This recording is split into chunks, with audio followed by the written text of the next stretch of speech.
Yes, terima kasih Coach Dodi. Aplaus dulu untuk Coach Dodi. Berikan jempol atau aplausnya untuk Coach Dodi. Oke, good. Terima kasih Coach Dodi. Saya coba tarik ada dua hal penting ya yang disampaikan oleh Coach Dodi. Jadi tadi kaitannya dengan how to serve excellently ke next customer kita gitu ya. Ada dua. Yang pertama adalah ada kemampuan coaching yang masuk yang sebaiknya ya, itu adalah strength kompetensi ke depan ya, skill yang ke depan yang diperlukan untuk masa mendatang, yaitu bertanya dan mendengar ya. Customer ini kan perlu didengarkan gitu ya Coach Doni ya.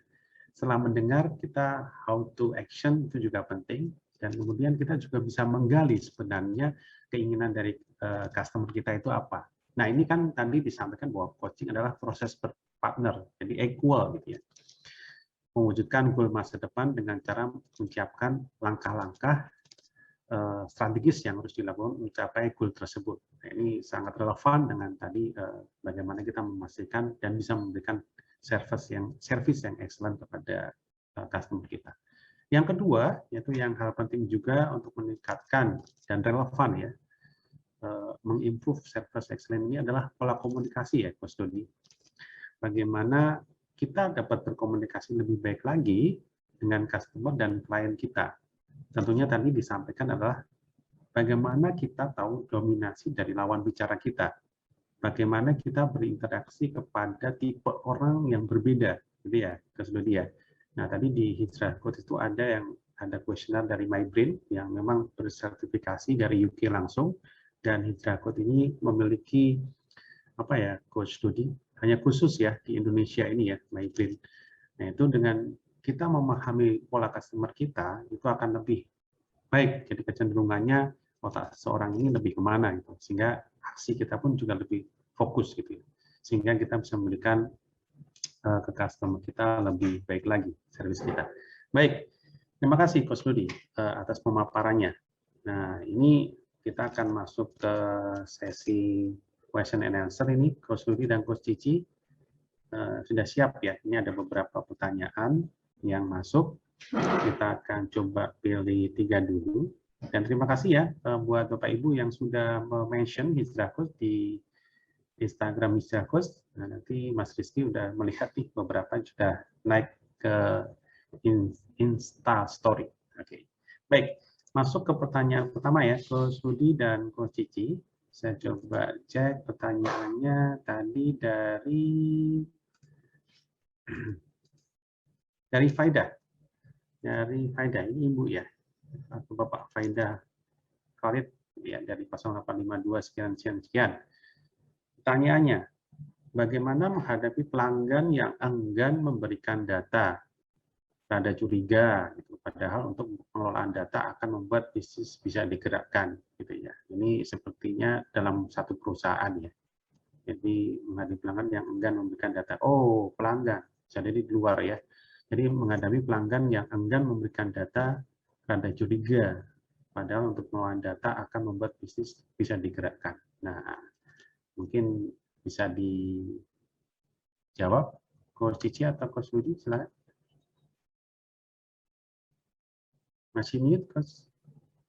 Cici mau jawab? Oke, ya. Ya, silakan.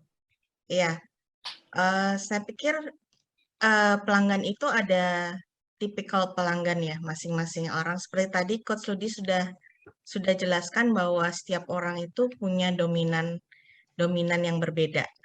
Nah, mungkin ini pelanggannya nih di dominannya feeling nih, dia pakai curiga ya. Nah, jadi cara menghadapi pelanggan yang seperti ini tentu kita punya trik atau dengan cara-cara misalnya menggunakan kuesioner, dan memang ada batasan-batasan tertentu di area mana kita boleh mendapatkan data dari pelanggan tersebut. Ya, pasti yang tidak terlalu privacy gitu. Nah, ini caranya tentu menurut saya harus menggunakan kuesioner gitu. Dan mungkin kalau disampaikan dengan cara bertanya ya kita harus menyesuaikan bagaimana kita bangun ini dulu hubungan relasi yang bagus dulu dengan pelanggannya. Baru setelah itu kita bertanya menggunakan teknik-teknik tertentu yang pasti kita harus punya, seperti tadi ya disebutkan kita di A3, kita menerapkan prinsip-prinsip dalam memberikan service excellent tadi gitu. Demikian Coach. Semoga bisa menjawab pertanyaan Ibu Faidah Khalid. Ya, terima kasih. Coach Rudi ada tambahan?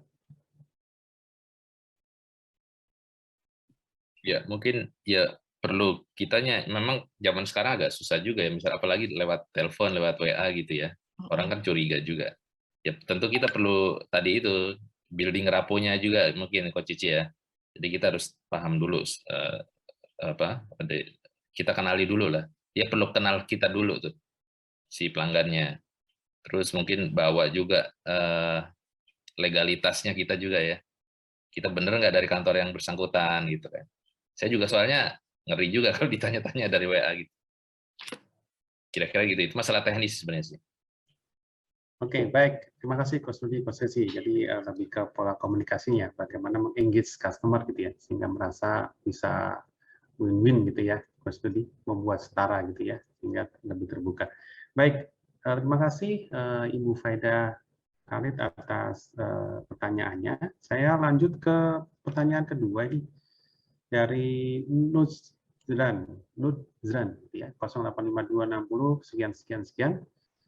Agak panjang nih, semoga intinya begini. Mohon izin bertanya, Coach, terkait dengan customer behavior yang dapat berdampak langsung dan irreversible terhadap suatu perusahaan. Bagaimana kita bisa mencegah atau menanggulangi pemberitaan negatif, penggiringan opini oleh segelintir orang atau netizen di sosial media yang memberikan review dengan informasi yang tidak proporsional terhadap produk atau jasa perusahaan kita. Monggo silakan. Ya, silakan. Dari pengalaman saya melayani pelanggan. Pertama, dalam menghadapi komplain, keluhan pelanggan atau review yang buruk, tentunya kita nggak boleh marah ya, atau bereaksi gimana ya, reaksi misalnya negatif, kita marah atau kita membela diri gitu. Jadi pertama ya kita harus accept dulu bahwa ternyata kita masih ada kekurangan gitu. Yang pertama accept, setelah accept tentu kita mengumpulkan data, membuat kronologi, kemudian menanggapi dengan cara-cara yang baik, seperti tadi kita building rapport dulu atau memberikan data-data yang benar, menggali apa yang sudah terjadi. Setelah itu baru kita melakukan improvement. Dan tentunya kita harus berterima kasih juga atas masukan yang diberikan gitu. Menurut saya itu, dan pasti kalau itu kita lakukan, publik juga akan menilai, oh ternyata review itu negatif, yang negatif itu nggak benar gitu. Jadi kita harus pertama accept dulu menurut saya. Kalau kita counter, kita menolak, nah justru kenyataannya ternyata oh mereka nggak bisa dikomplain gitu. Gitu Coach. Terima kasih pertanyaannya dari Pak Nuzran. Oke, baik. Jadi memberikan feedback positif lagi ya. Jadi kita anggap mereka sebagai reviewer sejati ya. Sebenarnya mereka concern dan perhatian terhadap perbaikan kita ya. Ya, Dan lebih baik berarti mereka perhatian nih, masih mau ngomong gitu ya, ke Sisi, daripada ya, malah mereka pergi sendiri, nggak memberikan feedback kepada kita. Oke, ini masalah mindset ya. Terima kasih. Ada tambahan, Coach Nudi? Sudah, Coach? Oke, baik. Kita akan lanjut ke pertanyaan berikutnya. Ini dari Ani, Ibu Ani ya, 081282 sekian-sekian. Apabila kita memiliki usaha sejenis dengan rekan, yang mana segmen pasarnya sama nih, apakah etis apabila kita menawarkan produk kita kepada pelanggan rekan kita? Enggak, silakan. Mau Coach Rudi dulu, Coach Cici silakan menanggapi. boleh Coach Rudi dulu. Yes, silakan Coach Rudi. Freeze ya Coach Rudi. Coach Rudi. Oke.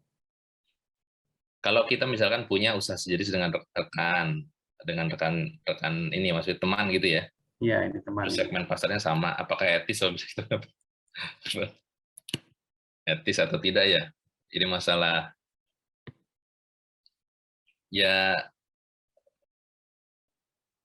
gimana ya, agak bingung juga saya ininya. Soalnya gini, Bu, ini masalah ya masalah etika aja sih sebenarnya sih. Apakah memang udah bukan masalah boleh atau tidak kalau ini sih. Tergantung kalau Anda misalkan merasa bahwa nggak apa-apa deh, tergantung value Anda juga ya. Kalau misalkan nggak apa-apa deh, toh kan kita juga tetap berteman misalkan gitu, atau nggak masalah ketika saya menawarkan juga ke pelanggannya teman gitu. Ya nggak apa-apa, silakan itu. Tapi kan Anda yang bisa ngukur sendiri gitu maksudnya saya. Masalah etis atau enggak kan itu bukan masalah haram atau halal gitu. Itu masalah rasa aja gitu. Setiap orang bisa punya ini juga, punya pendapat yang berbeda. Ya tergantung siapa sih, ibu atau bapak nih? Oh, ibu ya, tergantung Ibu Ani juga sih, Bu. Kalau misalkan memang ternyata ibu melakukan itu dan rekan ibu ternyata jadi nggak nyapa atau apa, ibu masalah nggak dengan hal itu gitu? Kalau nggak masalah ya udah nggak apa-apa, ajar aja. Tapi kalau misalkan itu jadi masalah ya silakan dipikirkan lagi lah. Kira-kira gitu. Terima kasih Coach Rudi. Atau memakai ini ya Coach Rudi, izin saya ini bahwa di era sekarang ini kan sebenarnya ada kata kuncinya ya di era 4.0 ini kan ya. Ada agility, tadi Coach Rudi bilang bahwa kita harus lincah dan adaptif. Kan ada kata kunci lagi, ada kolaboratif gitu ya. Kolaborasi. Ya, jadi memungkinkan bahwa saat ini antar rekan bisa jadi kolaborasinya yang dilakukan gitu ya. Jadi lebih besar lagi, sama-sama membuat sebuah usaha yang sama kan, tadi kata kuncinya usahanya sama tuh. Jadi mungkin kolaborasi dicoba ya Coach Rudi. Boleh, itu juga boleh lah kolaborasi. Tapi kalau ceruknya kecil itu masalah juga tuh Coach. Ya nanti itu perlu di coaching nanti sebabnya. Baik, Coach Cici ada tambahan? Kalau saya Coach, memang itu masalah etika ya. Tapi kalau misalnya kita hubungannya baik dan kita sangat terbuka, bisa saling lucu-lucuan gitu ya, bisa bercandaan ya, kita bilang kompetisi sehat ya. Terus ya tentunya juga bergantung ke value proposition-nya kita gitu loh. Apa sih nilai yang kita punya yang lebih dari dia gitu. Jadi sah-sah aja menurut saya, cuman ya pasti dengan cara-cara yang beretika gitu. Misalnya kita ya sama-sama punya toko online ya, dikasih feature apalah, misalnya diskon atau penawaran-penawaran menarik, atau ya tadi seperti kata Coach Bin, kita kolaborasi di mana bisa saling mengisi gitu. Jadi bangun dulu komunikasi dan bangun juga hubungan yang baik juga dengan kompetitor kita. Terus kan kita juga fokus pada ke pelanggan. Pada akhirnya kan pelanggan sendiri yang memilih gitu, Coach Bin. Terima kasih Bu Ani Suryani. Ya, baik. Terima kasih ya. Ini memang tantangan ya. Nanti tinggal dicoba yang tadi saran-saran dari Coach Lumi dan Coach Cici. Baik, lanjut ke pertanyaan berikutnya. Ini dari Coach Bapak Selamat Ginting. Nah, ini langsung nih ditujukannya ke Coach Cici nih. Ini tolong ya Coach Lumi sabar dulu. Ini ditujukan Coach Cici. Nah, ini Coach Cici, ini Pak Ginting dari 08138000 sekian-sekian. Kunci bisnis adaptif di era new normal pandemic ini, menurut beliau, selain memahami sektor yang sunrise dan sunset, sunrise ya, ada yang muncul dan juga tenggelam, pelaku bisnis juga harus menguasai digital ekonomi. Kita harus mulai belajar, memahami, dan menguasai digital ekonomi. Ini skill yang dibutuhkan saat ini menurut beliau. Nah, menurut Coach Cici bagaimana nih dengan pendapat ini? Dipersilakan, Betul Coach Bin. Kita harus bisa mendeteksi bisnis apa, peluang bisnis apa yang sekarang sedang di era pandemik seperti ini.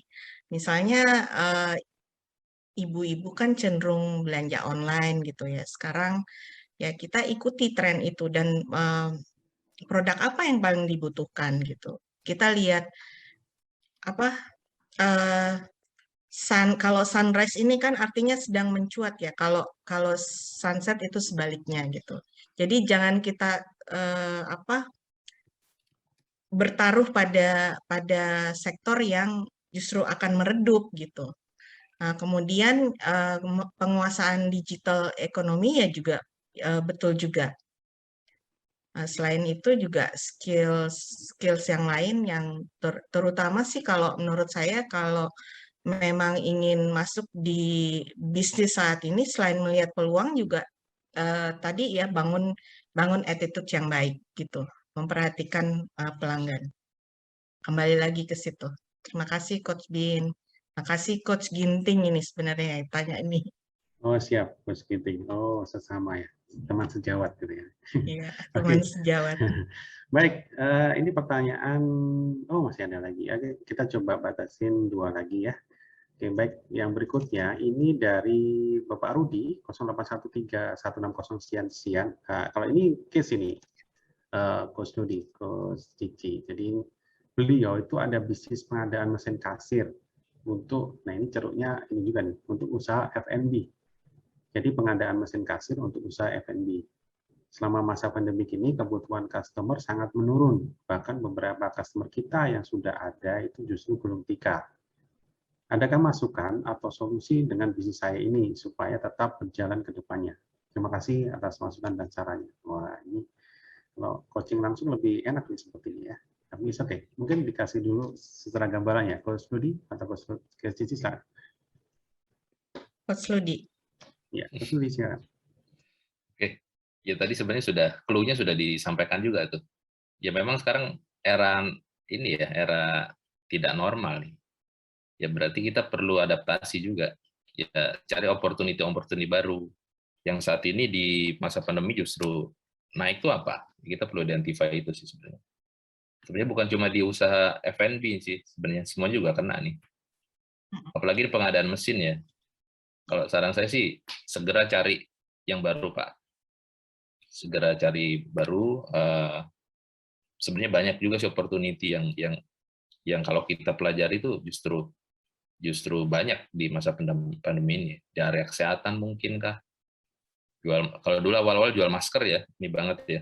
Kalau sekarang udah banyak tuh. Ya intinya keywordnya apa? Adaptasi, cari opportunity baru. Kira-kira gitu, Coach Bin. Siap, makasih. Dari Coach Cici ada tambahan? Kalau saya mengacu pada pertanyaan sebelumnya nih, Coach. Kan di pertanyaan sebelumnya tuh ada sunrise dan sunset. Nah, mungkin Pak Rudi Santoso juga saran saya memang harus melihat peluang. Apalagi ini pengadaan mesin kasir, sekarang itu banyak aplikasi untuk kasir, ada buku warung, ada buku kas ya, macam-macam aplikasi. Dan mungkin orang beralih ke situ. Dan mereka juga memberikan apa? Karena saya ini ya pernah melihat juga mereka memberikan fitur-fitur yang menarik buat pelanggan. Saya pikir ini mengacu pada pertanyaan sebelumnya. Jadi harus betul-betul lihat peluang dan kalau misalnya memang ada yang baru ya beralih ke yang baru. Demikian Coach Bin. Oke, terima kasih. Izin pertanyaan terakhir ya. Mohon maaf nih ada beberapa pertanyaan yang lain sudah masuk. Sepertinya kita waktunya tinggal 1 saja ya. Mohon maaf. Nanti yang lain bisa langsung ke IG-nya Hijrah Coach di @hijrahcoach gitu. Ini terakhir Coach Rudi dan Coach Cici ini dari